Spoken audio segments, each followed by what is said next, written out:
Olá, sou a Mariana Alvim. Bem-vindos ao Vale a Pena, o meu podcast onde falamos de livros favoritos e por vezes vamos da ficção para a realidade. Com o apoio da WUC, a maior livraria online portuguesa. Fiquem por aí, vale a pena.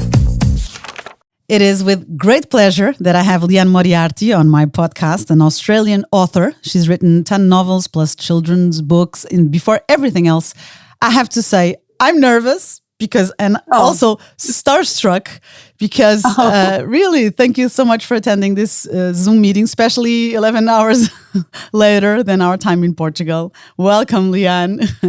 Oh, thank you. Thank you so much. It's really lovely to be here. And it's lovely you say you're starstruck. Well, authors don't hear that very often. So it's really lovely to hear that. I am because, you know, my mission today is I've read all your books. Even before Big Little Lies was a series. Yeah. And I love it. And I always compliment you by saying things like, I think I'm perceptive and I think I'm going to guess the ending, and you never let me guess anything. Good. That's good. That's great. The aim. That's the aim, and it's accomplished. So you worked in advertising and marketing at a legal publishing company and then ran your own company for a while before taking work as a freelance advertising copywriter. And then you obtained a master's degree at Macquarie University in Sydney. And your first novel, 3 Wishes, was written as a part of that degree. And since then you have been publishing, and thank you for that. You're most frequently a bestseller author, and you have received your critical acclaim for your storytelling, your character development, which is great. I love especially, the small details. And as I believe many readers, and I've learned that with this podcast, we tend to forget some stories, and I never forget your stories, nor the details. For example, I think it was in My Husband's Secret, you once said a little detail like she was in her son's house and her daughter-in-law didn't help her clean the kitchen. And she says like, that's her way of saying I'm not part of the family, or making me feel like that, or the way they feel. It's amazing. I love it. So you've written several books, lots of them translated into Portuguese, which is great. You have 3 Wishes, The Last Anniversary, Big Little Lies, which a lot of people know because of the series. I recommend the book. The series is great, actually, with Reese Witherspoon and Nicole Kidman. But the book was my first favorite. And then we have your last book, but we'll get there. You have My Husband's Secret, Truly, Madly, Guilty. Just the title. It's amazing. This one is not in Portugal, so I hope this conversation helps. The Hypnotist Love Story. I want to be her friend.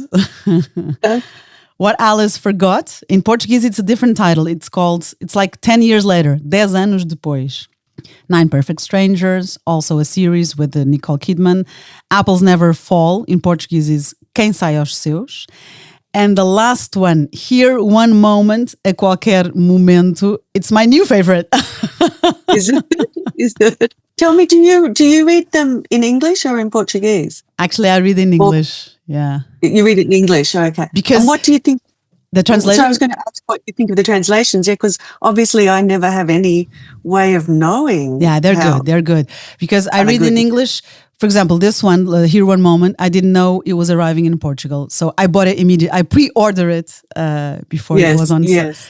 And so this one I read in English, but there are a couple of them that I read in Portuguese, and they're all, you can rest. They're well translated. Good, yeah. Well, whoever's doing it is doing a good job then. They are, sure. So you want to tell me a little bit to my listeners about the Here One Moment, a qualquer momento. You want to talk about it? Yes. So it's a story of a woman on a plane. It's a delayed flight out of Hobart in Tasmania, which is the little island at the bottom of Australia, which everybody often, when they're doing maps, they forget about Tasmania and they leave it off the map. And the Tasmanians get very cross. Your husband is from there? And my husband's from there, exactly, that's right. And so it's a flight out of Hobart to Sydney. And it's a long delayed flight and everybody gets very annoyed. It finally takes off, and then about 10 minutes before the flight is due to land, a woman stands up. Some people call her an elderly woman. Some people might say she's an older woman. Depends on how old you are. And I would call her just an older woman. And she starts walking down the aisle of the plane and pointing at people and telling them how and when they're going to die. And some people are very upset and frightened, and some people don't take too much notice of her. They think she's, just a little bit crazy. And then everybody gets off the plane. I always remember one of my editors saying, make sure everybody knows that the plane lands, because a lot of people read my books on planes. So there's no crash. Everybody gets on the plane, gets off. I didn't thought of that. I didn't think of that. And you had this idea while you were on a plane. I did, exactly. So I was on exactly that flight. Everything happened in that. It was a long delay on the tarmac. But of course, nobody stood up and started telling me how and when they were going to. Thank goodness. Yes. And then, of course, what happens, so there would be no story if her predictions did not begin to come true, which is what happens a few months later. The first prediction comes true, and then everybody becomes frantic. Yeah, and what I loved about it is because you have like action, consequence. So sure, maybe she's a crazy woman, but then again, what does it do to all the characters in their lives? It makes you rethink your life. So even for us that are here and still not knowing where we're going, yes, it makes you rethink. Like, what would you do if you knew? How long did you have? Yes, exactly. Yes. And that's what I was really interested in exploring, what would be, as you say, the consequences of that. And you have a lot of characters. Of course, not everybody on the plane. You have secondary characters, which is great because we suffer less when things happen in the beginning, but not spoiling anything. Yes, but we have our main character. We have our the old couple. We have Leo and our baby's mother and her two children, and of course swimming lessons. And we are suffering and wishing that our main characters' visions don't materialize. And do you know the American author Elizabeth Strout? Oh yes, I love Elizabeth Strout. Yes, okay. Yes. Well, I have recommendations of books at the end of this conversation, and I would recommend her if you didn't know her. So she says, I interviewed her also in this podcast. Yeah, and she says she writes as she goes. She makes up as she go along. With you, Liane, I imagine 1,000 post-its on the wall, 30 notebooks. Because you have to know in the beginning what's happening in the end, exactly because of those details I mentioned. No, I don't. I'm exactly the same. So no post-it notes. And I definitely make it up as I go along. So in this case, I did not know who would get what predictions. Obviously, I had to know that fairly early on. I'm being careful here because I don't want to give any. Difficult. Yes, I can try and give you examples. For example, we have a character. He has a broken arm. He enters the plane with a broken arm, and for example, his new friend after the flight is reading a magazine, Engineering Australian magazine. And those small details in the end are important. Yes, become important. But what I often do is when I know how it's going to end, I can go back and put those details in. So sometimes it works accidentally. So for example, with my book, Apples Never Fall, I remember I had a character taking a banana out of somebody's bag, and that then became important later on. And I love it when that happens because then I think, oh, that could work for this. But mostly the way it works is that the whole time I'm writing, I'm thinking, maybe this will happen, maybe that will happen. And then when I've worked it out, then I can go back and I put in little hints, like you say, the little details. I can put in red herrings, so I can mislead people, make them think it's going to go this way, or I can foreshadow. But yeah, so I always feel I need to say that to aspiring writers, that I'm not making it up and it all just falls into place perfectly. Okay. Yes, so it's not like, it all comes into my head. It's constantly every day thinking, I don't know, and changing my mind. Okay, so you have of course the main ideas. For example, truly madly guilty. There's a barbecue. Something happened before, and then we go till there. Of course, you knew beforehand what had happened. What happened? I did know that. Yes, yeah. I know it's things like with The Husband's Secret, where a woman finds a letter to be opened from a husband addressed to her, to be opened in the event of his death, and she finds it before he's died. And I did know what the letter said, but I didn't know what the consequences of her opening it that would must be fun to you, Okay, so this happened. Now what? Yes, exactly. And it's a really fun way to write, because I sit down at my computer and I think, I wonder what will happen today. Okay. But it's also a really scary way to write, because I think, I hope something happens today. And I know there are my sisters, I've got two sisters who are authors, and one of my sisters, she plans it all out straight away in the beginning, and we've both tried each other's way of writing and we can't do it. So everybody's different. Each to his own. Exactly. Like I remember when I said it earlier, I have a mission here because I'm really a fan. I'm not hiding it. I wouldn't hide that, and from the beginning. And last week when I knew that I was able to interview you, I was so excited. I was ecstatic. And I know I work on a radio station, so I got there at the studio. It's 6 a.m. and I was like, guys, I'm going to interview Liane Moriarty, and they were, who? They're not as big readers as I am, some of them, of course. Yes. But so I still have a lot of people that I say, lucky you haven't started reading her yet. So, and of course. Yeah, actually, I have to say I really like it when I discover an author more towards the end of their career rather than at the beginning, because there's a whole lot of books you can read. It's like, now I'm waiting for you next. Yeah. It's like when... Which I finished... I finished the first draft, the manuscript for the sequel to Big Little Lies just 2 nights ago. Okay, that's great. You can't tell me anything. Oh no.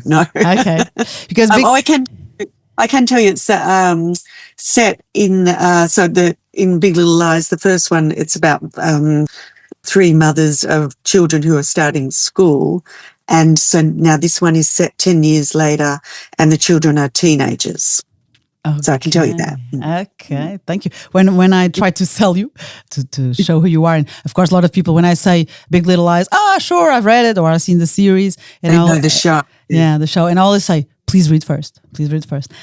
And then, thank you. Yeah. Yeah. And when the series came out, a friend of mine told me, you have to watch it. It's great. And I always, because Big Little Lies, pequenas grandes mentiras in Portuguese, I always say, okay, so what is it about? Someone died, and someone died, and someone did it, and you don't know neither. So you go back, and then you meet the families, and then you try. And a little while ago, you said something. It's very great word to describe your writing. You mislead people. Because throughout the book, same as Truly Madly Guilty, or even Apples Never Fall, Quem Sai aos Seus, we say, okay, no, this one died and this one killed her or him. No, I change my mind in the next chapter. And then you never know. You mislead me. Yes, sometimes I'm doing that on purpose if I think if it's too obvious or if it's not interesting enough. But sometimes it just happens because of the way that I write, because I myself don't know. So that's just the way that the story is evolving. Okay. And your last book, which I recommend to everybody who hasn't read it yet, A Qualquer Momento, in Portuguese, you also mislead us and regarding the people's futures, because we think we know their future if what the protagonist, what she says is right? And then you make us suffer. I was like, oh, please don't. It's going to happen to him too, please. And I can't tell either it happens or not. But, I read it in this weekend, in 2 days, and I have 3 children, and I almost neglected them. Good. That's my aim, to make you neglect your children. Hooray. Mission accomplished. So back to you, the woman behind the books. 3 things you said you like. Yes. I said, off the top of my head, I said chocolate, champagne, and babies. So I said chocolate and champagne, to me, are obvious why anybody would like them. Babies, I grew up in a house, so I'm the eldest of 6 children. And when the very youngest child turned 2, she's an author now as well. She's the author, Liane Moriarty. My mother started fostering babies. So we always had a baby in the house. So I grew up with babies. But then my siblings and I, we all ended up having our children at the same time. So now they're all sort of teenagers. So that's why I'm thinking, where have the babies gone? And also because I had my children a little bit late, I think my body's saying, it seems like you must be ready to be a grandmother. So I started to look at, the little videos of babies on my phone. That's my favorite thing, laughing babies. So you have to tell your children, no stress, no pressure. Yes, exactly. I mean, they're only teenagers, so they're saying, Mum, that's quite inappropriate to tell us hurry up and have a baby. Now wouldn't be the time. No. And 2 things you don't like. Yes. So I said, did I say beer and car chases on television series? So if you're watching a television series, I guess I'm just interested in the characters, and I'm interested in the mystery. But as soon as 2 cars, they start doing the car chase, I just think, oh, hurry up. Just boring. And what I do if I'm not watching it with my teenage son, because he doesn't let me do this, I put fast forward. Do you on the car chase? On the car chase and on the violent fights. I don't need that part. I just need to know who wins. Yeah.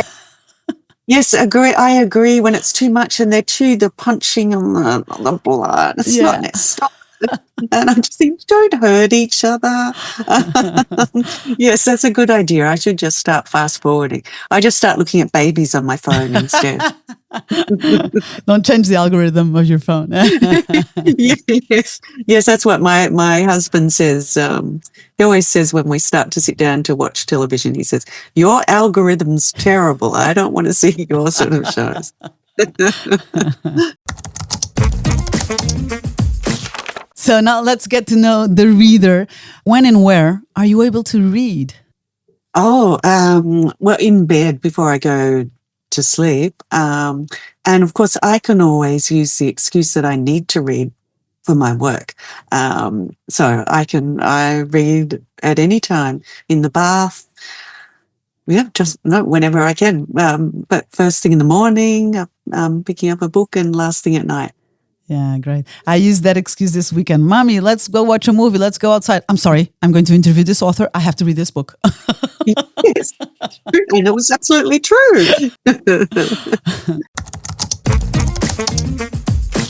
So books you loved. I interviewed other authors on this podcast, like Cecilia Ahern and also British Alexander Potter. And they both chose this book you chose, and I loved it, The Time Traveler's Wife, which is translated into Portuguese also, so I recommend to everybody. A Mulher do Viajante no Tempo by Audrey Niffenegger. Tell me about it. Yes, that's interesting. They chose it too. I thought it was just such a special book.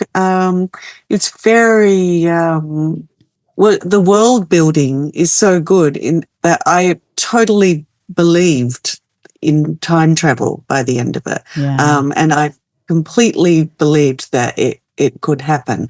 And I love all time travel movies, books. But but that was my favorite. And the logistics of it, she did so well. And it was funny, and also, it's just a beautiful love story as well. So, I loved everything about that book. This author, I imagine, having a lot of post-its. Yes. Yes, exactly. I'd be interested. I'd be so interested to know how she'd handle it. And that's why whenever, because I do love time travel so much, whenever I start to think of it, I think I can't do it. I can't get it right. It's too much to keep in your head. Yeah, the but structure, it's complex. So these are a guy and a girl they meet, but she has known him for all her life because he has been visiting her while she was a child, since she was a child. And so yes, that's right. Yes. So yes, I should have described the premise of the book, but you do it better than me. I don't know if I'm just remembering the experience of reading it, and I want to say the ending, which obviously I can't, but it's a beautiful ending. But yes, the idea that this is why I couldn't do it. The structure. She sees him as a grown up, and she already knows him, but he's never met her because it hasn't happened yet. But he goes back and meets her. Yeah, he has this chromosome disorder that makes him time travel. And when he appears in other places, in other times, he appears naked. So there's this young woman, a child, that ends to be his accomplice. Like, okay, I know I'm going to show up here on the 28th of March, some day. And she puts their clothes for him. And throughout his life, she's helping him. He's the one, yes. And I love that. That's, again, part of it that... because how terrible is that? Because she could have just had him time travel, and there he is. But she also adds this other layer of difficulty for him each time, because the horror of suddenly you can be suddenly anywhere and you're naked, and what do you do? Yeah, and it can be winter. It can be in the middle of the war. Yeah. It's exactly. A detail I loved about this book. This author is amazing. She earned a Bachelor of Fine Arts from the School of the Art Institute of Chicago and a Master of Fine Arts. She's also awarded by her book and her art. And, she had, her heart broken. And this was a metaphor for her failed relationships. That's how she get the idea of writing this book. Yes. And I think in her acknowledgements, by the end of it, she had met somebody.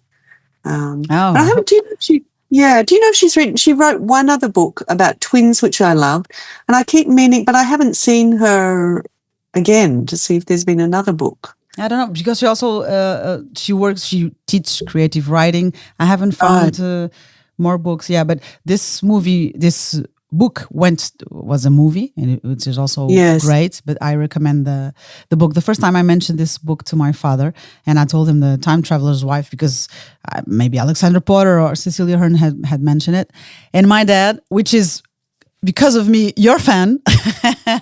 Really? Because I always lend to my mother, and this one, my father is a different reader, and I said, no, I think please try this one and all your books. And you did. Oh, that's great. Yeah, and actually, when I knew that I was going to interview, and I said to my colleagues, I'm going to interview Liane, and they weren't they don't know you yet. So I had to call my father. I said, Dad, I feel alone now. I have to tell someone who understands me.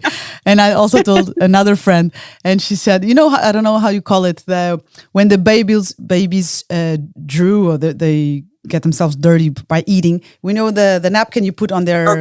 we call it a bib. A bib, okay. So, babette in Portuguese. Okay. And so my friend said, take the bib with you. Because when you're very... I see. I love that. But so then I was telling my father, she chose a book, Time Traveler's Wife. She, Alexandra Port, like 2 years ago, I don't know. This podcast is 3 years old. And my father said, I love that book. I love it. And so he lent me, and I also loved it. So here's the recommendation by Audrey Niffenegger, which is an American writer, artist, and academic. And we'll research more books from her. Her second book was Fearful Symmetry, a literary ghost story set in London's Highgate Cemetery. Yes, I read that and I love that one as well. But yeah, I don't think there's been any more. Yeah, this was the only one I found. Another book you loved, also in a movie, but we can't say this, people have to read, The Accidental Tourist by Anne Tyler, also in Portuguese, O Turista Acidental. Tell me. Yes, so The Accidental Tourist was the first of Anne Tyler's books that I've read, and Anne Tyler is my favorite author. And so that was my introduction to Anne Tyler.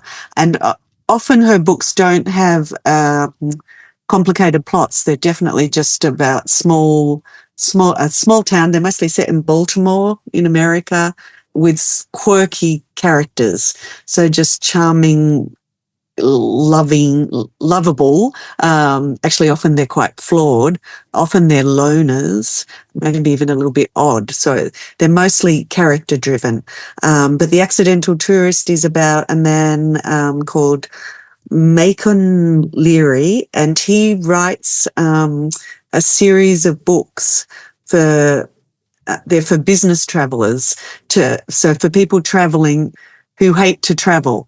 And it's all about it. So it's not about go and see this, go and see that. It's basically all tips on how to have no inconvenience whatsoever, and just where to find, I think, American food. And so basically to try and keep your life exactly the same, because he likes routine and all that sort of thing.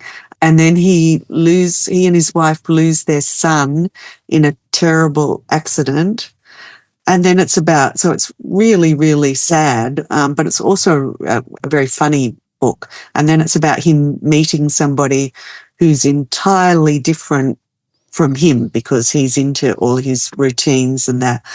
And it's their love story. It's funny, I wouldn't have thought that I liked love stories, and I don't write many love stories, but yeah, it's interesting. Those two books I chose both really have beautiful love stories in them. Yeah, but they're more than that. I once listened to an interview about Jojo Moyes. Yes. And she has the popular book, also a movie, Me Before You. Before You, I love that book too, and she's a friend, Jojo. So is she? She was also on this podcast. Was she? Yeah, yeah. I was also starstruck. Yeah, I bet. Yeah. And she said something about the Me Before You. It actually was an online course that I took from her, and she said something like, "Me Before You, yeah, you can call it a love story, but it's much more than that, of course." She said, like, you have a tetraplegic guy who wants to apply euthanasia. So if you mention Jojo Moyes, people think even the covers are very romantic, and she's a love story, a romantic writer. There's so much depth than that, isn't it? Yes, exactly. Yes. Yeah. So, and that's why I think when you think of the books, you don't really think of the love stories, you think of the experience of reading it. But then when you're trying to describe it to somebody, you have to tell them it's basically a love story. But as Jojo says, but it's so much more as well. Yeah, exactly. So Anne Tyler, we have her in Portugal with several books. One of them also was chosen for this podcast by a Portuguese guest. Dinner at the Homesick Restaurant, Jantar no Restaurante da Saudade. You have yours, O Turista Acidental, Breathing Lessons, Exercícios de Respiração, and also A Spool of Blue Thread, O Carrinho de Linha Azul. So lots of books from her are also translated into Portuguese. And I've read all of those, and I loved all of those, especially Dinner at the Homesick Restaurant, which I think I remember hearing Anne say she considers that her very best book, because I think I remember she said something like, because I did what I set out to do with that book. Okay. She felt it was accomplished, her mission, her goal. Yes, exactly. Because I think often you think I'm going to do this, and then at the end it ends up as something else. Yeah, they become alive, the characters, and change your course. Yes, exactly. Do you have one favorite book from yours? Not I am really happy with Here One Moment. I think, it's hard to say because I have characters that I love from previous books, but I feel, I think I would say I secretly feel the proudest of Here One Moment. Okay. I also, I loved all of them. Big Little Lies was my favorite. And I think this one took the first place in the podium. Good. That makes me so happy to hear. I love it. You know, Jojo Moyes, I also have it here on my list to recommend you at the end of the conversation, and I'm in advance. My favorite book of hers is also her favorite book she's written, The Giver of Stars. Oh, The Giver of Stars was great. Yes. With the librarians. The women in the... On horseback, yeah. Exactly. Yeah. There's one thing more I want to tell you about Anne Tyler. There's this sentence I read about Anne Tyler, which could be written about you, Liane. She's praised for her literary realism, richly developed characters, and her ability to capture the nuances of domestic life. She looks like you. I would love to have that said about me. My aim always, when I sit down to write, often I might pick up an Anne Tyler book and just read a page from it and then think, okay, just do that. It's just the clarity of her writing. And I think when you look at it, you think that's easy because it doesn't seem like it's complicated writing, but it just, when you're reading, it's just like you fall into it because you see it so clearly. Yeah, I can ditto about you. Oh, that's nice. See, I don't think, but thank you. Yeah. And I don't say this to every guest. I know I'm drooling here, and I'm sorry for the amount of compliments, but it's true. I'm really. It's great to have you here. The last book you chose. This one is the only one. The only one. It's not translated into Portuguese, but it's recent, so I believe it will arrive in Portugal. Nesting by Roisin O'Donnell. Yes, so Nesting, I only read that recently. I didn't know anything about the book or about her. I just picked it up at random from at an airport. And it's a story of a woman leaving a bad relationship. And he's not physically violent. It's more about coercive control. And she's got 2 little children and she's pregnant. But what I loved about this was you felt so involved in the day-to-day details of her life. So she has to go and find accommodation, and apparently this is true. It's set in Ireland. I hope it must be. Yeah, set in Ireland, and they put people emergency accommodation in hotels. So they go and stay in a hotel. And there's a particular floor with people who've all escaped relationships. And it's just about how does she feed the children? How does she possibly get a job? How does she, can she go back to him? Yeah, and I just felt like I was there with her and these 2 children and literally thinking to myself, I wish I could just send her some money. I just wanted to Help her. Yeah, fix it for her. See, if only there was a GoFundMe right now, I could just fix it. So that's how well it was written, that I was so, what's the word? I was so, a better word than involved. So invested. Sorry, that's what I was trying to say. I was so invested in her life. Yeah, amazing. It was longlisted for the Women's Prize for Fiction this year, the Sunday Times bestseller, the Instant Irish Times #2 bestseller, the BBC Radio Book Club pick, and an Observer Best Debut Novelist of 2025. Wow. Yeah. Good. It's anything where somebody makes you truly believe and care so much, and it just felt real. You know, what inspired her was during the COVID lockdown, she was inspired by stories of rising domestic abuse cases and the struggles of those in emergency accommodation. So yeah, this was a true story, several true stories that inspired her. And she started with a short story which aired on a radio, RTE radio. It's in Dublin, I don't know. And her short story was called Present Perfect. So it was served as the foundation for this nesting book. So she expanded the story to explore the protagonist's journey. Yeah. Wow. I'm sure she's got big things ahead of her. Yeah. And she also wrote a short story collection called Wild Quiet, shortlisted also for an award. So she's, we have to hear from her again. Yes, you have to have her on your podcast too. Yeah, sure. Nesting by Roisin O'Donnell. I end this conversation by recommending you books. And I realized throughout our conversation that, of course, you have met these authors. But I still have to sell to you and our listeners. Oh, yes. Elizabeth Strout. Have you read My Name is Lucy Barton? I have. We absolutely loved it. Yes. And there are 4 books. Yes. And I think I've got the most recent. Tell me everything. Yes. I don't think I've finished.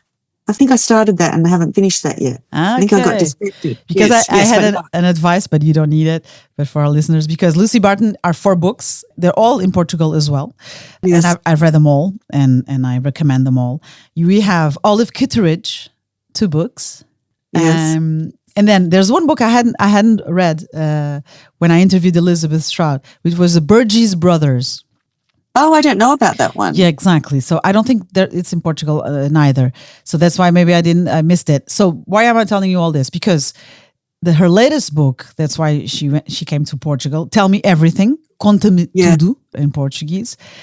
It became my favorite. And in that book, you have Lucy Barton, Olive Kitteridge, and the Burgess Brothers.